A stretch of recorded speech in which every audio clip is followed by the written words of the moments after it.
My name is Timothy Blanton. I am an occupational therapy assistant student at Eastern Virginia Career College and a part of the occupational therapy team for you today. I'm here today to assess the range of motion / movement in your neck, arms, legs, and trunk to be sure you're able to do everyday tasks called occupations. Do you have any pain anywhere in your body? My neck. In your neck? Mm-hmm. If you have pain, or the effort of these movements are too much, just let me know. Okay. Are you ready to begin? Yes. Okay. To begin, we'll start with your neck. So the first motion being tested is called neck flexion and extension. So touch your chin to your chest. All right, now look up at the ceiling. Then bring your chin back down. Okay, now back to resting position. There you go. All right, next we're going to check neck lateral flexion. So keeping your shoulders still, touch your left ear to your left shoulder. Now come back to the center. Now touch your right ear to your right shoulder. Now back to the center. All right, next we're going to look at neck rotation. So first look to the left. All right, back to the center. And now look to the right. And back to the center. Very good. All right. Next, we're going to look at your upper extremities. So please sit up straight. You're sitting up straight, so you don't need to place a pillow. So first, we're going to look at scapular elevation and depression. So first, shrug your shoulders up to your ears. Now push down and relax. Now we're going to look at scapular retraction. So squeeze your shoulder blades together towards your spine. Good, and now back and relax. Okay, next we're going to look at scapular protraction. So roll your shoulders forward towards your chest and bring them back. And then bring them back. There you go, and relax. Next we're going to look at shoulder internal rotation. So place your hands behind your back like you're tucking in a shirt. There you go, and then bring them back. All right, next we're going to look at shoulder external rotation. So place your hands behind your head and neck, like while you're washing your hair, and you can bring them back. Next we're going to look at shoulder abduction and adduction. So place your arms by your side. Now lift your arms out to the side as high as you can, and then bring them back to the return. Very good. All right, next we're going to look at shoulder horizontal abduction and adduction.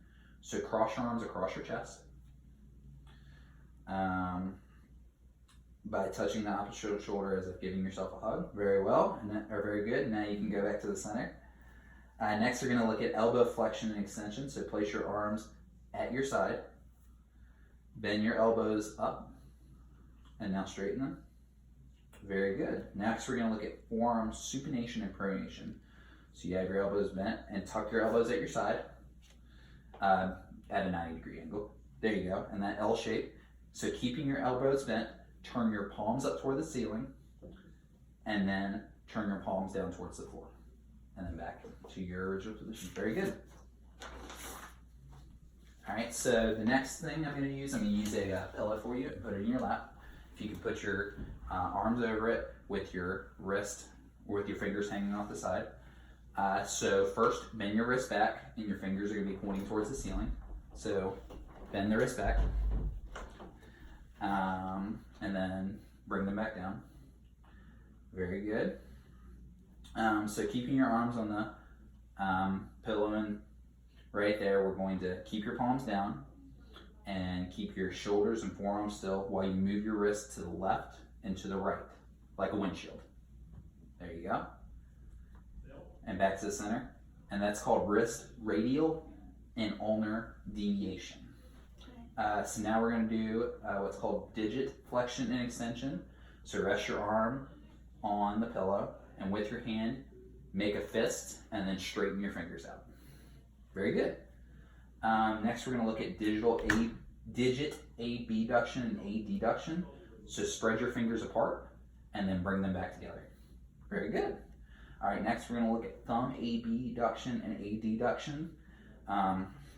So turn your palms up, and then bring your thumb across your palm, touching the base of the small fingers, and then move the thumb out. And next we're going to look at opposition.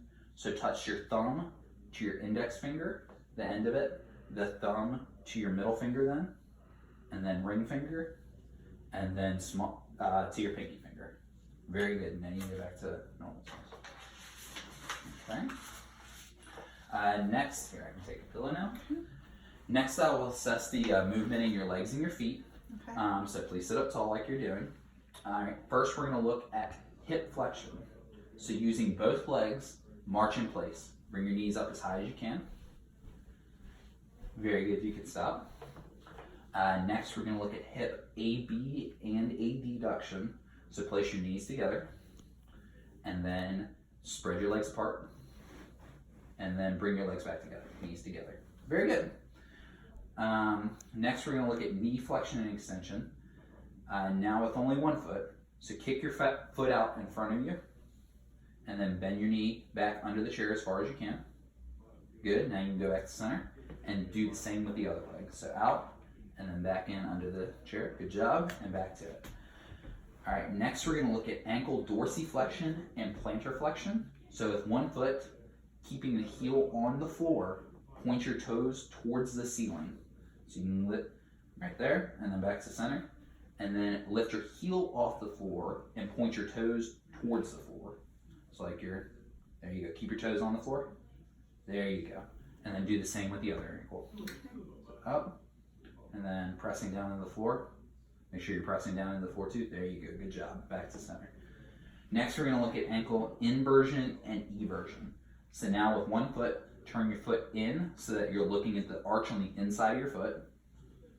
So here I can demonstrate for you.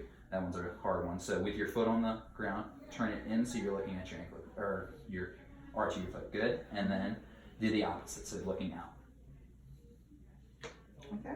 And then do the opposite of inversion with eversion, so you're looking at the outside. There you go. And do it with the other ankle.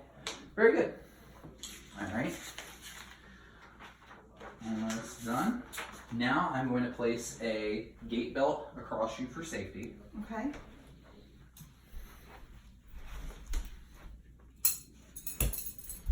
Get behind you.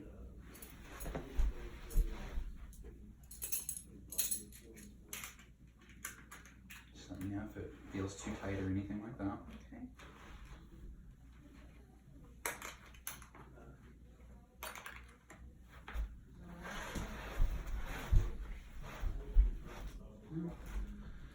Around. Get in behind you. So this first motion we're checking is called hip extension. So first I'm going to get you to stand up. Okay. Up. All right. Sure. I'm going to have you turn around and face towards this table right here behind you. Okay.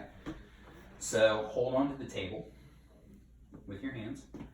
Kick your leg back behind you, and then back, and then with the opposite leg. Very good. All right, so next we're going to look at trunk flexion. So I want you to take a step back away from the table. You can let go of the table. What I'm going to get you to do is bend forward and touch your toes. Very good. And back up.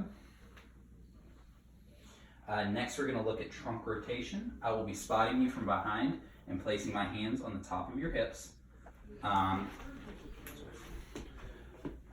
So cross your arms across your chest.